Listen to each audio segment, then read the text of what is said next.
Indianapolis Motor Speedway, the Temple of Speed. It's been here since 1911, and we've seen all kinds of racing here. Formula One, of course, IndyCar, but now almost 900 amateur racers in their Super Bowl. This is their opportunity to put their final race together. It's a winner-take-all finale to their racing season right here at Indianapolis Motor Speedway.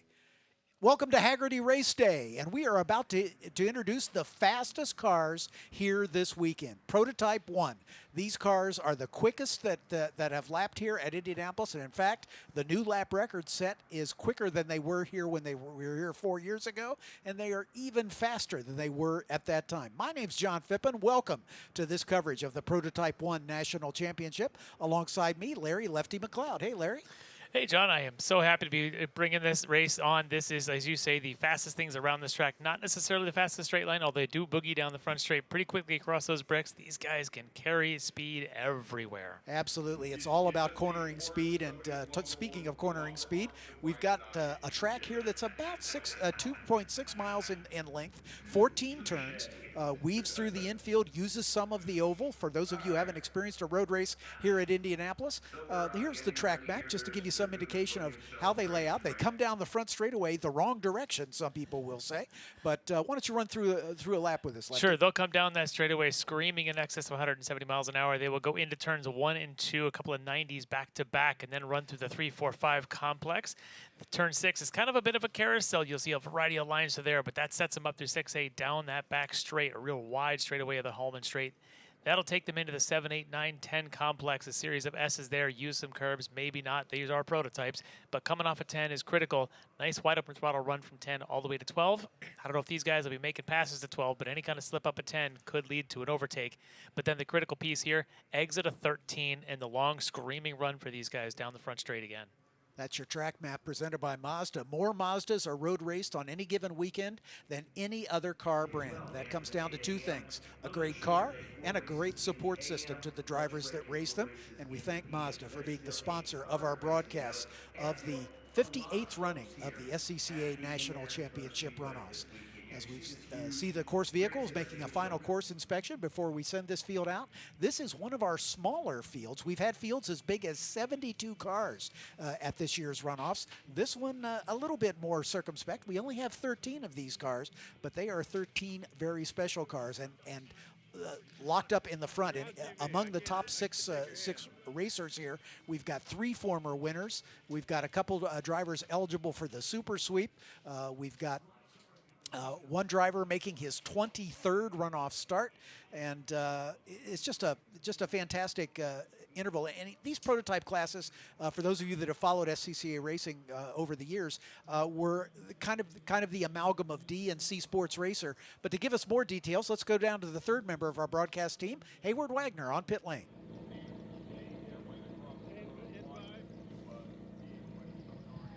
Guys, the P1 grid is a massive amount of technology, a ton of carbon fiber, and we have some very interesting storylines here at the front of the grid.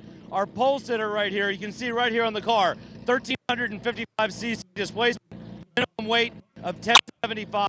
I just pasted off. The front end of this car is about 6 feet wide. Second car in the grid right here, Devenport.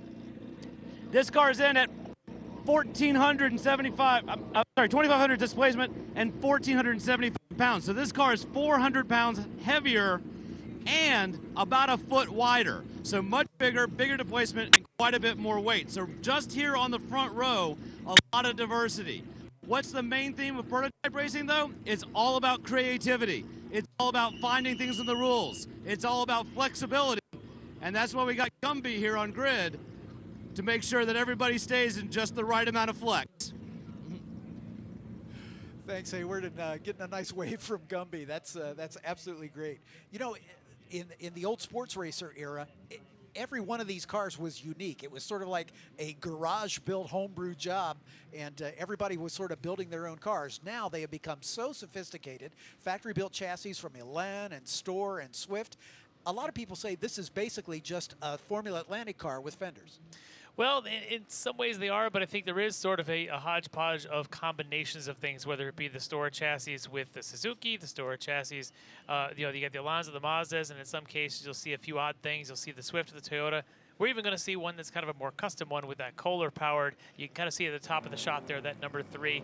That is a 2-stroke, 6-cylinder engine. So not everything is completely just buy it and run it. Some of this stuff is a lot of custom, and these guys are tuning these things in a way where everyone's just a little bit unique. And I think what we end up seeing is a lot of variety of types of speeds around this place.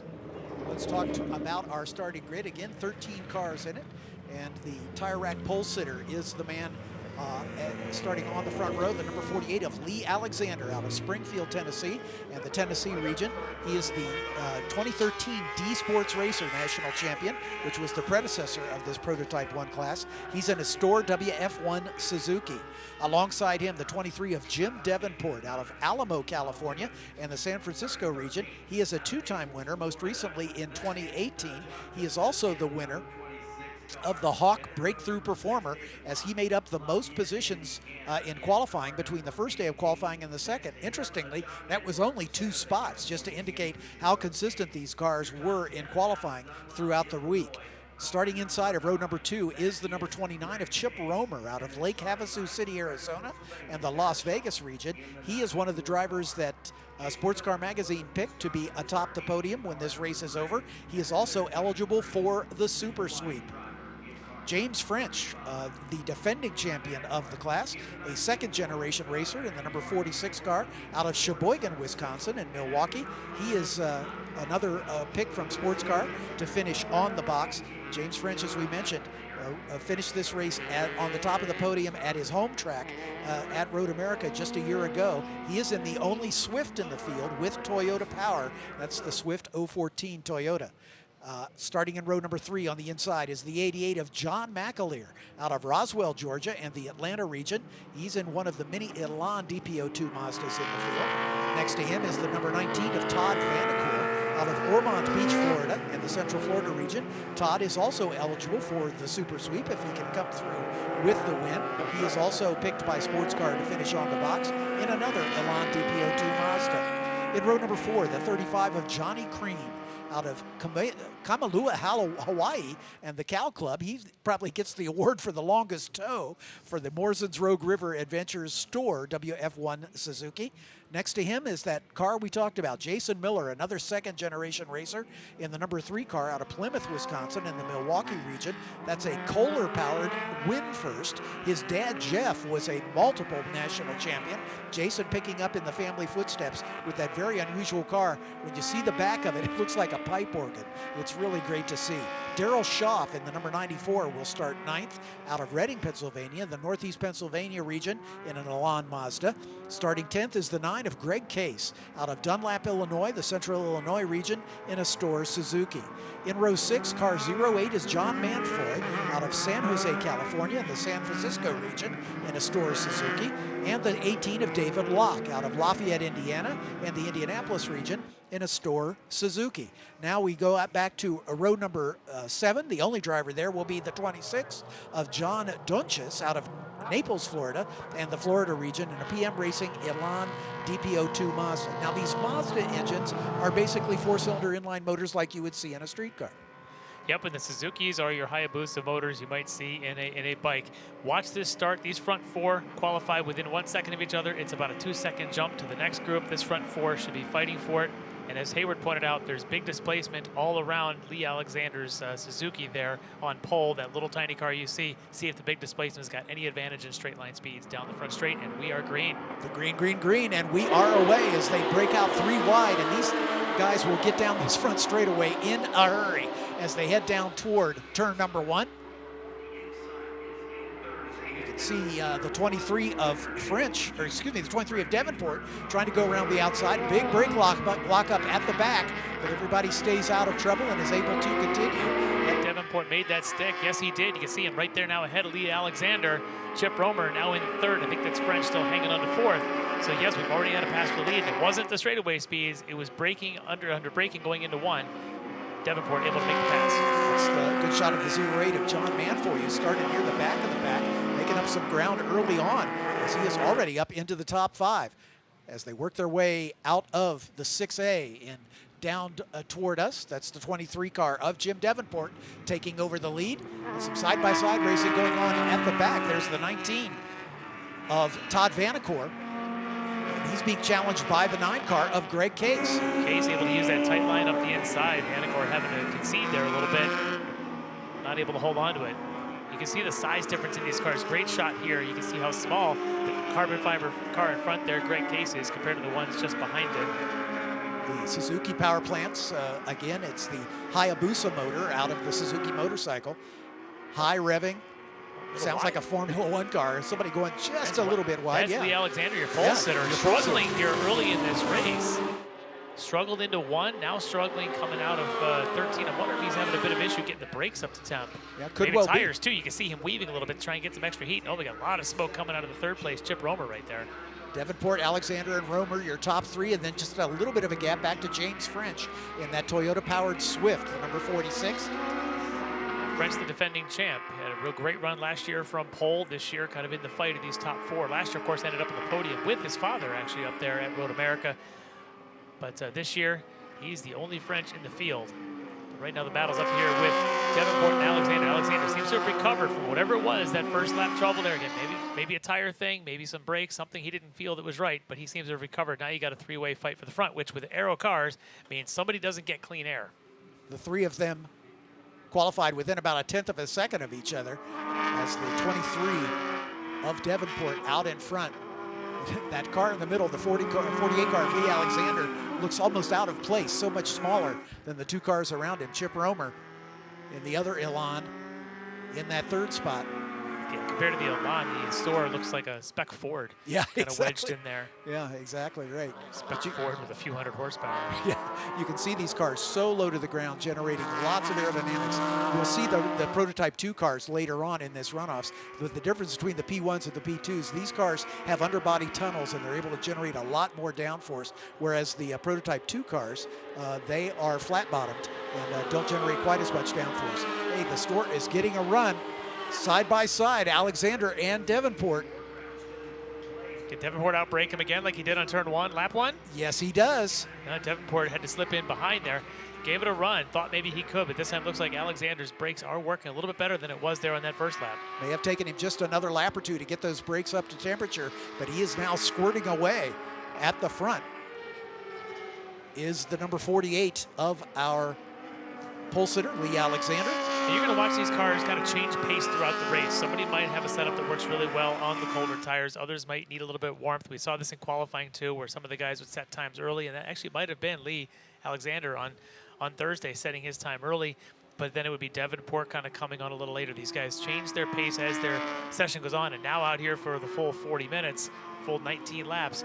And this is an opportunity to really put these things through a nice long run and see how they behave. Things will change, so although he may have a gap now, that gap may not last long. Alexander setting the fast time, a 1:29.011, the fastest any SCCA car has circulated here at the Indianapolis Motor Speedway. A little puff of smoke out of the back of Chip Romer's car. I hope that's not indicative of a problem, Billy. Had a little bit of that going down the front straightaway the last time, and I also wonder a little bit there for him as he's got one of our Mazdas in this field. I want to say that's probably the 2.5 liter SCR that these prototype ones often choose. Again, it depends. Their weight will depend on what motor they pick, so some of them might be in the smaller version, some might be in the bigger. I suspect here, though, in these Elan DPO2 chassis, probably on the 2.5 with the higher weight. And one of the ways they equalize the performance of those cars, of course, they are required to run a restrictor, an SIR they call it, and basically the size of that restrictor determines how much horsepower that car can make. And there's your defending champ, Jim French, Wisconsin native. James out of Sheboygan. His father, Brian, also a longtime competitor. Surprised that Brian's not in the field this year, but James holding up the family honor. Currently in the 4th spot. In fact, he's also running 2 classes here this week. He's actually going to be running in the FA, the Full Atlantics as well, and I believe he'll be on pole for that race, so don't miss that one when it happens. But right now, he's got a fight on his hands. Speaking of fight, this looks like the 08 of Manfroy leading. Let's see who that is. That's McAleer, the 88 behind him? Yeah, it's the 88 just behind him, yeah. So that would be John McAleer. Manfoy making a great run, moving up into he's already up into 5th position. Remember, he qualified all the way back in row 6, so he is definitely in contention for the Sunoco Hard Charger Award for this race. As Manfoy in that 08 car apparently didn't have the qualifying setup that he had looked for. He was in 5th. I think Jason Miller may have passed him after they You're cross right. start finish. As I see Miller in the win first with all those 2-stroke pipes sticking out the back, that pipe organ, so to speak. He is around him, and I think this battle might start changing hands as these guys again change pace throughout each lap. The 4th car in this run here, so you've got Manfroy, Miller, McAleer, and Vanacore, the 4th one there, and then number 19 is all relatively nose to tail for these 4. Jason Miller, and I don't want to put the commentator's curse on him, but that car has been very fast. We've seen it, or variations of it, racing for many, many years, but it has been a little fragile. Sometimes getting to the end has been an issue for Jason Miller. Yeah. He's shown good pace, but getting it to the finish has been an issue And with that 2-stroke motor. Yeah, to that point, though, watch his lines. He generally is one of the ones that will avoid every piece of curbs. A lot of the prototype drivers are the same. They don't want to see a lot of curbing. He, in particular, will stay off of them, does not want to start banging that thing around. As here you go with the, a little bit of bump even between the 88 and the 8. John Manfoy goes around as the 88 gives him a little hip check. John McAleer. Manfoy able to get it back on track. He's going to lose a couple positions here as he'll get back up to speed. Yeah, and you mentioned about the undertrays these cars run. I'm sure it didn't really appreciate being up and off the curb. And here's a chance right here. McAleer thought maybe he was clear, and I don't think Manfroy thought he was, and just a little bit of contact, but he was able to continue. Yeah, I don't think that was malicious on McAleer's part. I don't think he thought he was there. I think he just thought he was fully in front of him and thought it was okay to go ahead and run that wide. Yeah, but it looks like the 08 of Manfoy is able to get back up to speed out of San Jose, California. He's shaking the car back and forth a little bit, if anything, just to make sure nothing's knocked loose. Get some grass out of the radiators and such too, I'm sure. Exactly right. That's another thing they have to watch. Anytime they go off track, the radiator inlets down low can fill up with grass clippings and overheat these cars very, very quickly. Obviously, no cooling fans on these cars. As they work their way up toward turn number 12, we turn our attention back to our leader. As Lee Alexander, over retaking the top spot, has begun to stretch it now up to 3 seconds last time across start finish. Also looks like he's kind of staying off of those curbs. Again, the Hayabusa probably doesn't want to jar anything loose, and with a whole carbon fiber car, you don't want to start causing any cracking either. It's kind of an important thing for these guys. These aren't exactly your spec Miatas where they'll go bounding down off the curbs, one turn after another for 19 laps. These guys tend to take a little bit more care of their equipment. Exactly right, and they have to, because these cars are light, and obviously a lot of aerodynamic downforce, and so running these cars over the curbs puts big shocks into the suspension and into the drivetrain. So they want to be very careful not to get too aggressive on the curves, as these drivers, unlike some of the other classes we see where they're really bounding over the curbs, these guys will be trying to avoid them as much as possible. Yeah, looks like he did not going to make it there for Manfroy. Maybe the car decided it wasn't going to make the rest of the race. He's about 1 lap away from where he had the off. Looks like he's back there. I want to say it's probably the inside of 4. Yep. So tough break for him. So we got another car going slowly. That's the Vanacore, isn't the it? 19 of Vanacore. They were running in close formation on the track. Vanacore was last year's runner-up up at Road America. Yeah, he's definitely off the pace, trying to stay out of the way. So not sure what the problem is with Vanacore. Again, attrition is frequently a factor in these prototype races, as these cars are very high strung and can be a bit fragile. And all it takes is a little bump in the wrong spot, and they can find themselves in trouble. There's a shot of Chip Romer. I love that chrome red he's got on there. A lot of carbon fiber on this car, as these prototypes often don't like to add much weight for any kind of a color scheme. But down the center tunnel of this thing, that metallic burgundy is just beautiful. When you see the sun shine just off of it, it just sort of kind of sparkles right back at it. It's a really pretty car. He's got it up in 3rd spot. Jim French not going anywhere. He wasn't holding pace early in the laps, but might be somebody to look for later on, as this is the battle of Miller and McAleer. McAleer in front of Miller now, as Miller had taken over that spot. Now McAleer up into 5th, with Jason Miller back to 6th. McAleer, one of the Mazdas, very similar configuration to what Devenport and Romer are running, sitting in 2nd and 3rd. A very, very similar car here for McAleer. You can see that big air scoop sticking up in the air, trying to get as much velocity into there. That's where that restrictor will be, that SIR. right at the entrance. You can see that's a hole about the size of a quarter that the engine has to breathe through in order to restrict its high-end horsepower. These guys are still hitting 153 plus and 154 for one of the store Suzukis, but 160.1 mile an hour for Jason Miller in that Kohler power car we got in the camera shot there, that two-stroke. Right now, blazing fast down the straightaway here. The noises that thing makes. Yep, it is great fun to watch. It's full of glory, if you ask me. Exactly right. We've got the red and yellow shown here going into one. Yeah, debris flag being shown, indicating that there may be a piece of debris on the track, or somebody brought some dust up on the track. I'm not sure. Yeah, with these guys, dust doesn't happen too often because they try to stay on it, but often, yeah, little carbon fiber bits could be coming off if somebody does, in fact, hit a curb, perhaps crack a front wing or something and leave it in their traces. And sadly, those carbon fiber bits are razor sharp and can cut down a tire really, really quickly. This car has taken an evolution. You mentioned about the evolution of this car and this power plant over the years. If I recall, at one point, that thing was a 4-cylinder, eventually gone 6-cylinder like in its current config. Coming up on half distance in the race, so let's take a moment to acknowledge the sponsors that make the racing and this broadcast possible, starting with Mazda. Why race? Because it's in our blood. A love of driving that pushes us as hard on the road as it does on the track. It's why we reinvented the Roadster and put a piece of it into every car we make. It's why we refine, rethink, and refine again. And it's why we'll always engineer to your heart's BPM, not simply an engine's RPM. Why race? Why indeed? When the finish line calls, we answer. Hit the road with insurance protection from Hagerty. Whether you drive a built racer, sports car, or exotic, and save an average of $264. Get a quote today at Hagerty.com. Welcome to that magic realm. Between here and there, a no man's land, and everyone's land, where great expectations grow and rewards are given to the swift, the perceptive, and the daring. Introducing the Mazda CX-30 Turbo with all-wheel drive. More power for your pursuit.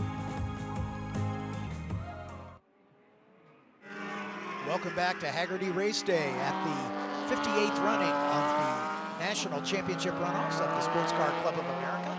The fastest class here this weekend of the 26 is on track right now.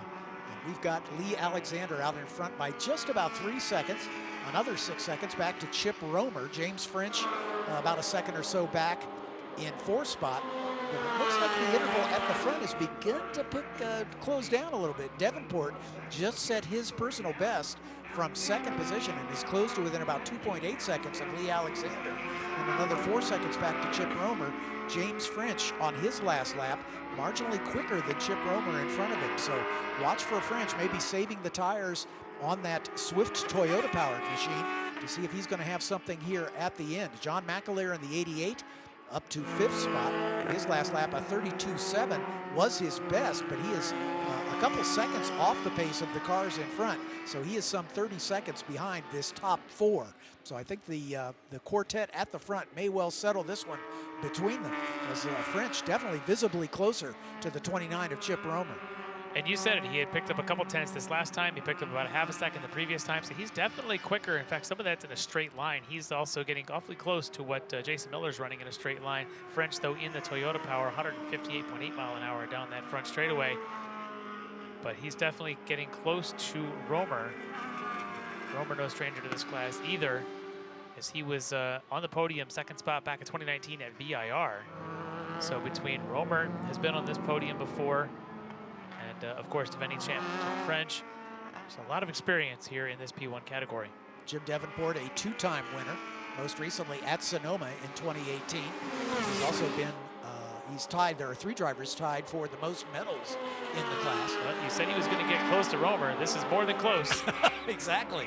French coming on strong here, side by side with Romer. Toyota power versus Mazda power. Romer able to hold him off in a braking duel. They actually had a little touch, and that is just about a no-no in this class. That is about the closest side-by-side racing you're going to normally find in these kind of prototypes. Typically, that stuff's kind of reserved for, Spec Ford Formula V. As he goes wide, French goes wide, drops 2 wheels off. All that work now gone in just a few seconds of dirt. Now he's going to have to go get it all back.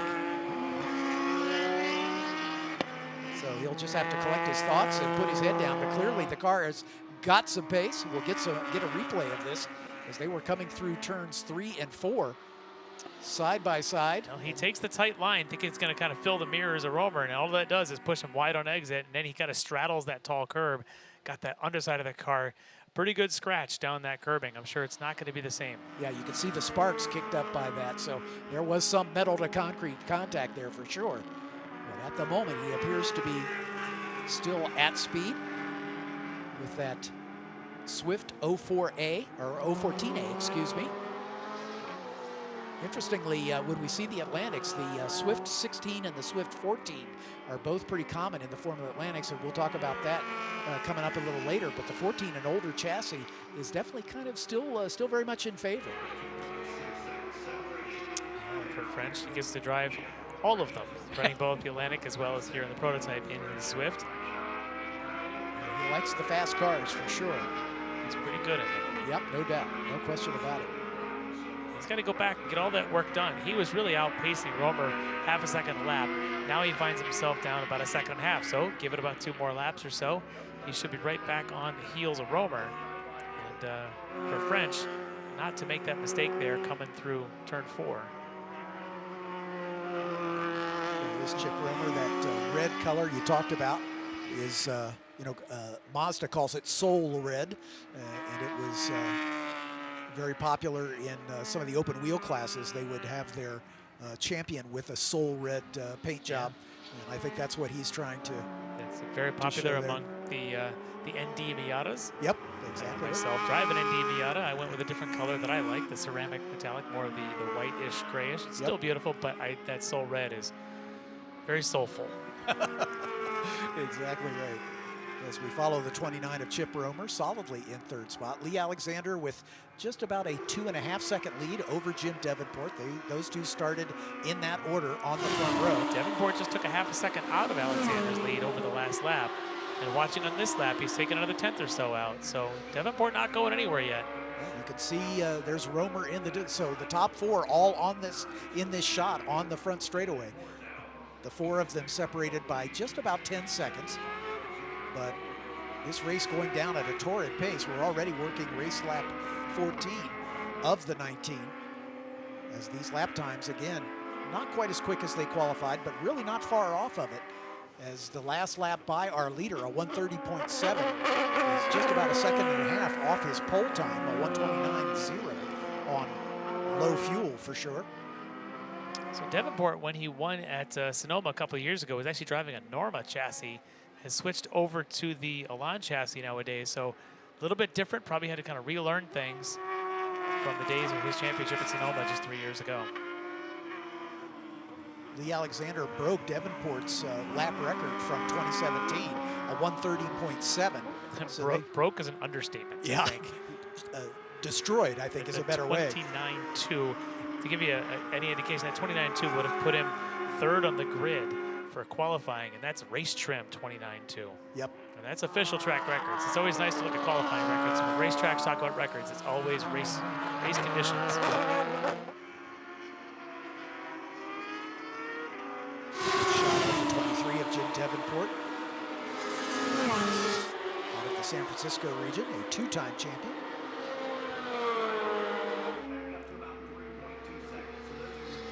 James French with his win last year, and Lee Alexander with his win at Road America in 2013, the only other winners in the class.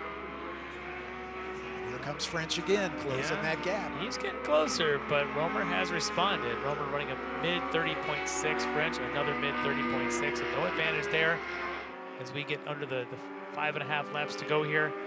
And up in front, Alexander has responded to the pressure from Devenport. Alexander just ran another 31.2 this time by. Romer and French are both faster than the 2 cars in front of them. They've got a lot of ground to make up, but they could conceivably close that gap. It's about 4 seconds worth right now. As French visibly closer, as they've got the lapped car, the 18 car, they're going around right now. David Locke in that Store Suzuki. French looked like he was reaching for a tear-off strip there going down the Holman Straight. Maybe finding a little bit of spray coming off the back of the cars in front of him. Wants to get a good clean look at Romer in front of him.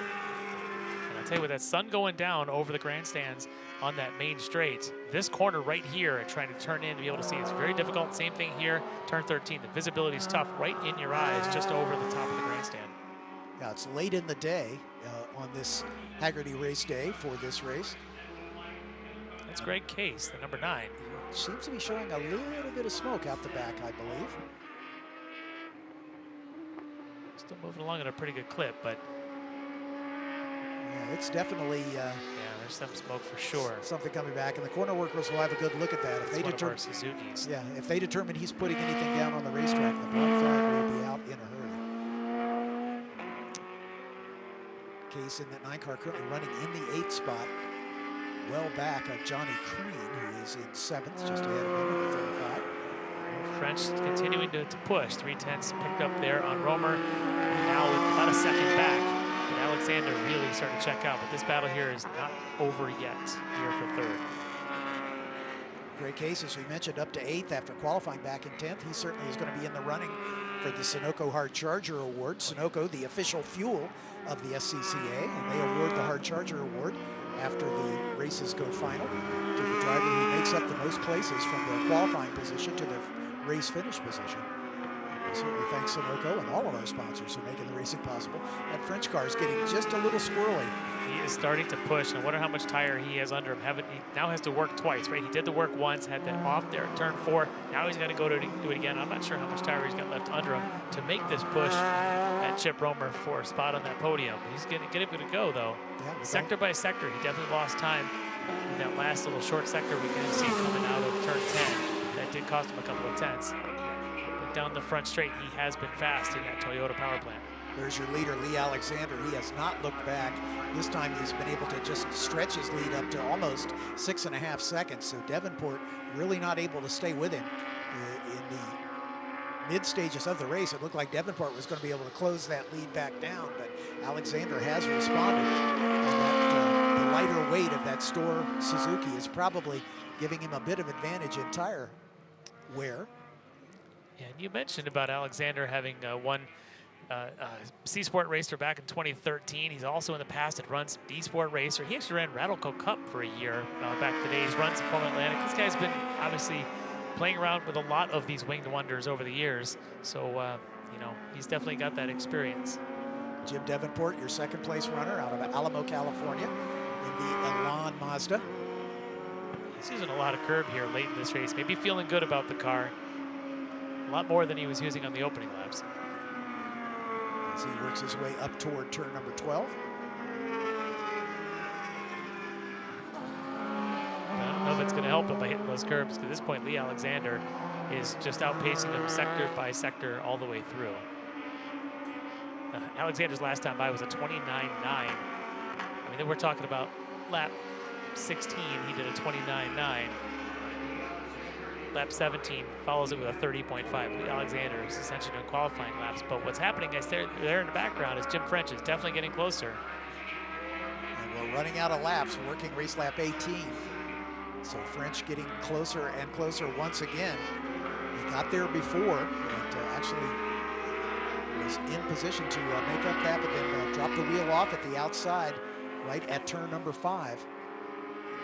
He's got 2.5 laps to do something here on lap 17. And I would suspect that right now, Romer might be a little faster through some of this infield section. But I think through sector 3 might be where French may have an advantage. He's got to find a way to, I guess, hold his ground here with this opening stretch. Did a much better job that time through that opening part of sector 1. Didn't seem to lose any ground there. We'll see what that time is in a second, but he definitely visibly looks closer this time than he has been the last few. Yeah, he set his personal best trap speed on that last lap at 159.244 miles per hour. He picked up a 10th in the sector, And while it may not be a lot, but for him, having trailed in that sector quite a bit, that's almost like a big win for him. Now hoping that here in Sector 3, as they go into turn 12, he can again work the magic and pick up a couple of more tenths like he did the last time, and maybe, with 2 laps to go, be within striking distance of Romer, and this time maybe try and make it stick. Romer, of course, has been carefully, maybe hopefully saving some tire, watching his mirrors to see which way is French going to go. Chip Romer's best finish, a second at VIR back in 2019, 2 years ago. French, as we mentioned, the defending champion of the class, and he is definitely closing down now. Oh, that straightaway speed, you can see that. 5 mile an hour faster for French on that straightaway. Yeah, that Toyota definitely making it happen in the Swift. Lower drag, I would guess, than the Elan. It probably cuts a little better swath through the air. One of the things they'll have to watch with these high downforce cars, of course, the closer he gets, the more the wake coming off the leading car disturbs the air to the following car, and he loses front downforce. So he's got to be careful about where he makes his move. Romer had to yield a little bit to try to find a way around the lapped car there. Didn't seem to cost him too much. French, again, even at a break in there at the end of the straightaway, the car's just got a little bit of a wiggle to it. The car's moving around a lot more than he would like it to, but again, we're 17 and a half laps under him. Not sure how much more those tires can take, as that is the number 9 of Greg Case. The car they had just passed a moment ago. Yeah, put him a lap down. Greg Case in 8th position. He's in a tough position right there, too, in that location on track. He's at all stranded. And we're going to see the white flag. There it is. At the moment, they're going to let him race. They just put out a local yellow out there for this last lap. Lee Alexander on his way with a comfortable lead right now. Flames spitting out the side of that as he downshifts going into 1. Lead up to almost 9.5 seconds. The battle is on for the final step in the on the podium. It's the 29 of Chip Romer trying to hold off James French. French just looks so squirrely under braking going into 1. Did the same thing on going into to turn 7 at the end of the back straight. Just watch him. Just watch the car move around a lot under braking, especially the heavier braking points. And I just wonder if he's got a brake bias issue, or maybe just even just a little bit of wear in those rear tires, maybe is causing a little bit of a funniness on the braking, and that's really what's causing it, because he has the straightaway speed. If you can't slow down and get a good turn in, it all goes for naught. Yeah, he's using a lot more curb than he was earlier on. And the two of them actually closing down on the 23 of Jim Devenport. Yes, they are. So Devenport may be a little off the pace on this final lap. Yeah, he picked up about a second on Devenport through that first sector alone on this lap. Devenport might just be kind of limping at home here. We had seen him earlier kind of bounding off curbs all happily, thinking this is great. I don't know that he's hitting curbs on this last couple of corners. Yeah, coming to the checkers right now. Devenport with a bit of an advantage, but nonetheless, the checkered flag flies for our pole sitter. Lee Alexander wins going away, but the battle behind is still a good one. Here comes James French in 4th spot, but he's not going to get it done, as Jim Devenport will take 2nd. Chip Romer turns his fastest lap of the race on the final lap, as does James French. Romer a 29.8, French a 30.3. So to finish strong. Yeah, both of them putting in their best laps at the end, but not enough to make a change in position. So James French, after winning a year ago, will have to settle for a 4th spot here at the 2021 edition. Yeah, in a class that often has a lot of attrition, these guys really, other than 1 or 2 here, really hold strong. You can watch them manage the race. You watch them kind of using curves, not using curves, watch their paces change. And but Alexander out in front, really able to hold that line in turn 1, lap 1, and really at that point just start setting almost qualifying laps for the next 19. Great performance. Yeah, Greg Case was able to get restarted apparently, so we really only lost 2 cars, Todd Vanacore and John Manfoy, to attrition. Daryl Schaff in the 94 did not take the start of the race. So even though we had several cars a lap down, Jason Miller holds on for a 6th place finish. John McAleer in the 88 finishing on the lead lap in 5th. Johnny Crean, I believe, the first car a lap down in the 35 car. But there's your winner, Lee Alexander, in the 48, out of Springfield, Tennessee, in the Tennessee region. the One Motorsports Factory 48 Store WF1 with Suzuki power. And after a little battling at the front, took over the lead on lap number 3 and never looked back, stretching his lead out to the winning margin of almost 10.5 seconds. Jim Devenport and Chip Romer made a race of it at the end, but Devenport had just enough in those two Elan-powered, Mazda-powered machines to come home second and third. And James French probably ruining that mistake where he dropped a couple wheels off at the outside of 5, because it looked like he had the pace Definitely what could have been. to run down Chip, and maybe even had something for Devenport. You know, that's true. On that last lap, as Devenport was kind of slowing, maybe Devenport was pacing himself, knowing that they're coming, but also knowing he had to make it to the finish. But French clearly had the quickest car of those 3 in that second half of the race until that turn 4 off. Look at the carbon fiber. You betcha. It's a fabric of carbon fibers, obviously, that has revolutionized race car construction at the highest levels. As Lee Alexander going to stand up in the cockpit there. Hope he realizes he's going to do a victory lap, hopefully.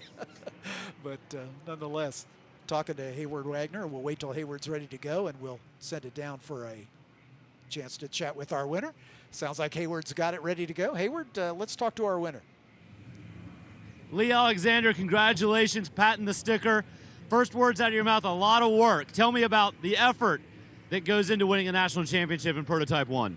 You know, everybody here has to make a lot of sacrifices to be here, so I just want to thank everyone's families, loved ones, you know, for putting up with this madness all year long. It's insane. But I want to dedicate this to my friend Shane. He passed away a week ago. Well, congratulations to you. An incredible tribute, and enjoy your national championship victory lap. Thanks. That's touching, as obviously Lee choked up honoring his friend who passed away just a week ago. And it just gives you some indication of, again, just how important these races are to these drivers. This is a big deal to win at the runoffs. It is the biggest of big deals, and you put all that effort in, and all your friends and family put all their effort in as well, and to support, as he says, put up with this madness. We all know what that's like, what that madness is, and for him, that madness pays off in gold medal.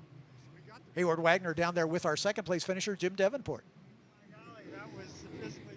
Jim, we're starting to have these conversations pretty regularly here at the podium. Congratulations on another runoffs medal, this time silver. You were just saying that you got the race you were looking for. We did, and got the start we wanted, but Lee was really quick. So we kind of ran as good as we could. Then I made one final push and dropped tires a couple of times, lit them up a couple of times. And then it was like, all right, I'm going to try and hold station now. What's the physical demand like to drive a car like this for 19 green flag laps? Yeah, no, it's over the top. You know, it's G-loads are high, the humidity's high, so it's a challenge. Congratulations to you, sir. And we're going to go ahead and bring up Chip. Chip, going up. Usually next to the winner, the happiest guy is the guy that just barely made the podium. How does it feel to take a bronze? Boy, that was a long race. I was counting the laps. But we're having a little overheating problem, and we made it through. So, all good. Yeah. You would have taken a caution in the middle if you could have gotten one, right? Absolutely. Have to catch up to this guy. Well, congratulations on a podium finish here in Indy. Thank you so much. Thank you.